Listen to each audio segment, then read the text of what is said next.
Le premier tour des élections législatives a montré que la vie politique est divisée en 3 blocs. C'est ce qu'on entend depuis quelque temps.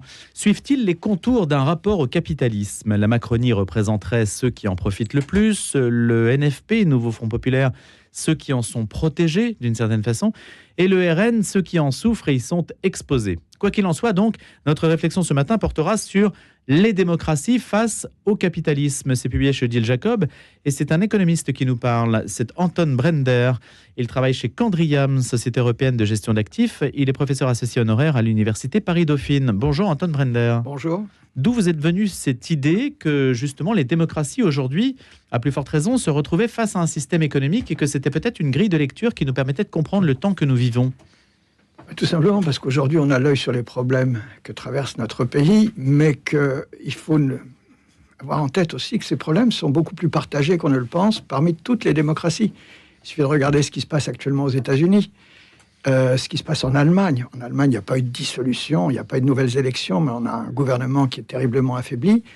Et la raison, me semble, en être partout la même. Nos démocraties, depuis une quarantaine d'années, en fait, on cessait de guider le capitalisme, éventuellement de s'opposer au capitalisme. Elles ont simplement oublié que ce qui nous a permis de progresser depuis plus de 2 siècles maintenant, ça n'est pas le capitalisme laissé à lui-même, mais en fait les contraintes que nous lui avons imposées, la pression que la démocratie a permis d'exercer, de façon à ce que le prix de la vie des hommes, parce que c'est un peu ça aussi le thème, eh bien ce prix, il n'a cessé de monter.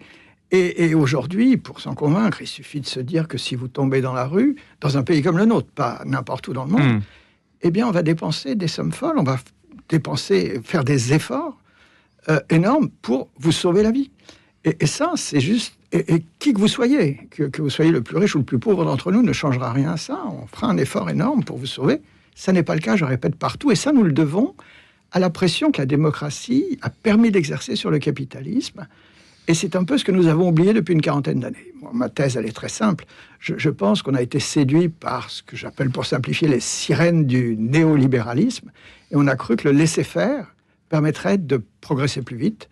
Et ce que j'essaie d'expliquer, c'est que c'est une erreur. En fait, en laissant faire, on a juste oublié tout ce que le non-marchand a contribué, tout ce que l'État, à tous les niveaux, au niveau central comme au niveau des collectivités locales. C'est à tous ces niveaux-là, dans la sphère non marchande, que s'est définie une pression, qu'on a construit des institutions qui traduisent le respect qu'on porte à la vie des hommes. Ces institutions, tout le monde les connaît, et aujourd'hui, malheureusement, partout, elles sont en crise. C'est quoi? C'est l'école, c'est le début du respect de la vie des hommes, c'est l'hôpital, c'est là qu'on soigne les hommes. C'est aussi la justice. Il ne faut pas oublier que dans nos démocraties, on accorde suffisamment de prix à la vie de chacun pour s'assurer, lorsqu'on le condamne, eh bien, qu'il est bien coupable. Et ça, c'est la justice qui est chargée de le faire, et la police qui est là pour faire que la vie de chacun, les biens de chacun soient respectés. Et tout ça, on l'a profondément négligé. Et toutes ces institutions non marchandes, aujourd'hui, elles sont au cœur de la crise que nous vivons. Il n'y a qu'à voir ce que réclament les uns et ce que les autres disent. On va vous le donner maintenant, alors que ça fait 40 ans qu'on a oublié qu'il fallait investir, qu'il fallait s'interroger sur la façon dont sont organisées toutes ces institutions. J'appelle ça les infrastructures sociales. Pourquoi? Tout simplement parce que c'est là-dessus que repose la cohésion d'une société. Quand l'école ne va pas, quand l'hôpital ne va pas, quand la police ne va pas, quand la justice ne va pas, quand les prisons sont pleines, la cohésion sociale est pleine et mal entretenue. Eh bien, la cohésion sociale est remise en cause. Et c'est ça que nous vivons, et nous ne sommes pas les seuls à le vivre. Je pense qu'il y a une cause commune à tout ça. C'est tout simplement qu'on a trop laissé faire le capitalisme, qu'on a oublié qu'il nous fallait entretenir cette sphère non marchande, ces infrastructures sociales. Il se passe si on ne les entretient pas. Qui souvent étaient dévolues à l'Église catholique d'ailleurs avant. Absolument, absolument. Il fut un temps où ça n'était pas la démocratie. Vous avez tout à fait raison. Ces institutions... L'État l'a même pris à l'Église. L'hôpital, vous le savez très bien. C'est l'Église qui l'a inventé d'une certaine façon. Mais ça n'est pas le problème. La démocratie, ça a été cette institution, cette forme sociale, qui a permis, en fait, à chacun d'avoir les mêmes droits, à faire que la vie de chacun doit être respectée de la même façon. Il n'avait pas forcément le même prix, mais on a fait monter le prix de la vie de tous les hommes dans une toute petite partie du monde. Alors vous écrivez, Anton Brender, que ce sont donc des luttes sociales qui ont ouvert la voie dans laquelle le capitalisme s'est engagé, qu'il y a une forme de régulation parce qu'on parle tout le temps de réguler le capitalisme, mais c'est en fait les contraintes qui se sont exercées sur lui qui ont permis le progrès social. Ça, c'est un acquis de la pensée. Est-ce que vous estimez que la situation électorale dans laquelle nous nous trouvons, si on doit juste faire une traduction immanente, est-ce que d'un côté avec le Nouveau Front Populaire et de l'autre côté avec le RN, ce que j'ai dit au tout début, est-ce qu'il y a une forme de réaction électorale au fait que les institutions ont été délaissées? Et donc c'est le cri de ceux qui souffrent du délaissement de ces institutions par rapport à une élite, une hyper-élite mondialisée qui, elle, n'en a que faire parce qu'elle place ses usines où elle le veut et elle a ses profits où elle le veut. Et finalement, elle se joue des autres. Vous avez tout à fait raison. Il y a deux mots qui sont importants dans ce que vous venez de dire. C'est le cri et c'est la réaction. Ce qu'on a à gauche, ce que la gauche exprime, c'est un cri, c'est une réaction au délaissement de ces institutions. C'est pas forcément... Alors ensuite, on peut le traduire en les élites qui, elles, sont à l'abri de tout ça. Mais en fait, tout le monde est victime. Il faut pas croire que une toute petite partie des élites qui peuvent aller vivre n'importe où dans le monde. Il ne faut pas confondre le fait que la globalisation des entreprises, elle est totale, avec le fait qu'aujourd'hui, la plupart de ceux qui travaillent, qui sont relativement bien payés, peuvent aller vivre n'importe où dans le monde. Il y a beaucoup de cadres, de hauts cadres, de dirigeants qui n'ont qu'un souhait, c'est de pouvoir vivre ici. Et c'est ça, en fait, le problème qu'on est en train de vivre. C'est que si on veut pouvoir vivre ici, en France ou en Allemagne, eh bien, il faut absolument entretenir les institutions qui préservent la cohésion sociale. Et personne, bien sûr, tout le monde se dit « Ah, j'ai envie de partir, je vais aller vivre ailleurs ». Mais qui, aujourd'hui, faut être très, très riche, très, très mondialisé pour se dire « Je vais aller vivre n'importe où dans le monde ». Tout le monde, aujourd'hui, devrait se poser la question de savoir comment est-ce que je dois faire fonctionner les institutions que j'ai délaissées si je veux que mes enfants et mes petits-enfants se sentent bien dans ce pays. C'est ça, préserver la cohésion sociale, c'est ça, porter un regard sur l'avenir et essayer de faire qu'il soit vivable ici, pour la plupart d'entre nous. Mais comment expliquez-vous, Anton Brender, qu'avec un niveau de prélèvement qui est quand même terrible en France, qui est quand même quasiment de l'ordre de la prévarication, diraient certains, et qui oblige justement les créateurs d'entreprises, ces héros du capitalisme, à s'exiler, pas très loin, en Belgique, ça suffit, ou en Suisse. Comment expliquez-vous qu'avec un tel niveau de prélèvement, on n'ait pas su entretenir convenablement ces institutions? Parce que justement, on a négligé le fait que la dépense publique doit être envisagée dans le temps. On doit avoir une vision stratégique de ce que l'on fait. Si on n'a pas une vision stratégique, qu'est-ce qu'on fait? C'est ce qu'on n'a pas eu. On se contente de mettre des rustines à chaque fois qu'un pneu crève. Et ça, c'est extrêmement coûteux. Et c'est ce qu'on n'a pas cessé de faire. Si vous ne formez pas, si vous n'organisez pas l'école comme il faut, si vous apercevez simplement, au bout d'un moment, que l'école ne fonctionne pas, il y a un malaise, qu'est-ce que vous allez faire? Vous allez avoir des enseignants dans la rue. Vous allez dire « Ah, je vais résoudre ce problème, je vais augmenter les salaires. » Mais il ne suffit pas d'augmenter les salaires. C'est bien ça le problème qu'on vit. Il ne suffit pas de mettre plus d'argent. Donc c'est une question d'idée. C'est une question de stratégie, d'idée, de vision, de comment il faut faire fonctionner l'école et surtout de s'y prendre à temps. Que feriez-vous, Anton Brender, pour que l'école fonctionne? Pour que l'école fonctionne, je pense qu'il faut... Je ne suis pas un spécialiste de l'éducation. Non, mais ce sont des choses très simples. Non, ce n'est pas des choses très simples. Parce que je pense que la première des choses, c'est de former les enseignants. C'est de leur donner la capacité d'enseigner. Et d'enseigner à des gens qui n'ont pas forcément eu, c'est ça qu'on a oublié, le bénéfice d'une famille qui avait la culture qui était nécessaire pour assimiler ce qu'on apprend à l'école. Notre enseignement s'est massifié. On a vu arriver des millions d'élèves dont les parents n'avaient pas été à l'école. Non, les parents n'avaient pas été à l'université. Il faut se rappeler qu'avant, il y a une élite, simplement, qui allait au lycée. Les parents étaient là pour aider les enfants, pour leur amener la culture dont on a besoin, pour comprendre ce qui est travailler correctement dans une école. On a généralisé le lycée, on a ensuite généralisé l'université, et on n'a pas pris la peine de former des enseignants qui étaient capables d'enseigner à des enfants, à des élèves, à des étudiants qui n'avaient pas la culture qu'on avait il y a un siècle, lorsqu'on allait à l'université. Ce défaut-là, il va falloir des années pour y remédier. Former des enseignants, former des juges, c'est la même chose, ça prend du temps. C'est pour ça que quand vous me demandez, et c'est le piège qu'on tend à tous les hommes politiques, qu'est-ce que vous faites demain si vous êtes au pouvoir pour résoudre les problèmes? Oui. Malheureusement, quand depuis des décennies on laisse des problèmes s'aggraver, eh bien il n'y a pas de réponse instantanée.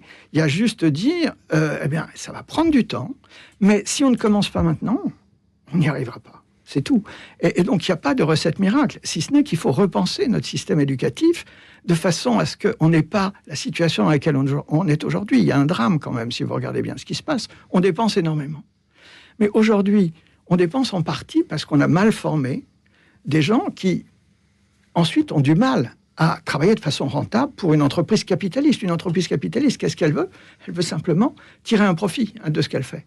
Eh bien, quand les gens ne sont pas suffisamment bien formés pour être rentables pour une entreprise, au salaire qui sont au salaire minimum même qu'on impose, eh bien, qu'est-ce qu'on fait ?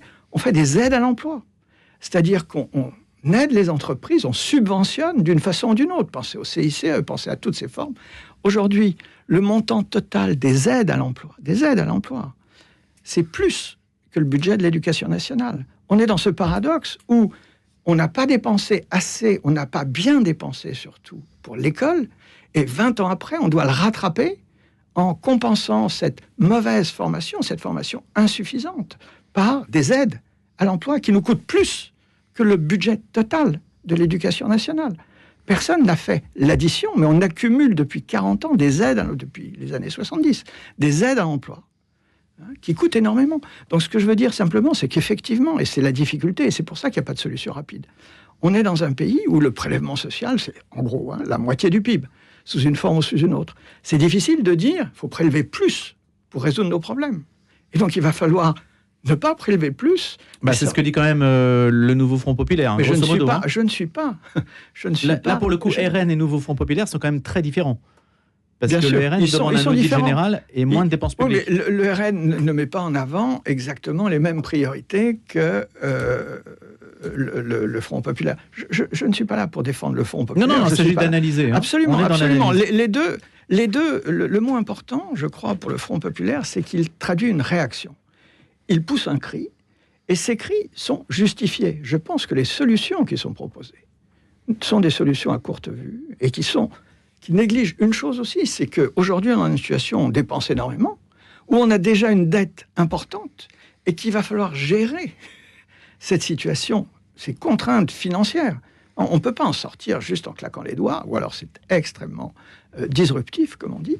Et donc, il va falloir gérer tout ça. Et ça, on ne peut pas le négliger non plus. Donc, je pense que sans une vision un peu stratégique, et ce n'est pas de l'ordre du cri et de la réaction, une vision stratégique, malheureusement, ça s'élabore, eh bien, on aura du mal à s'en sortir.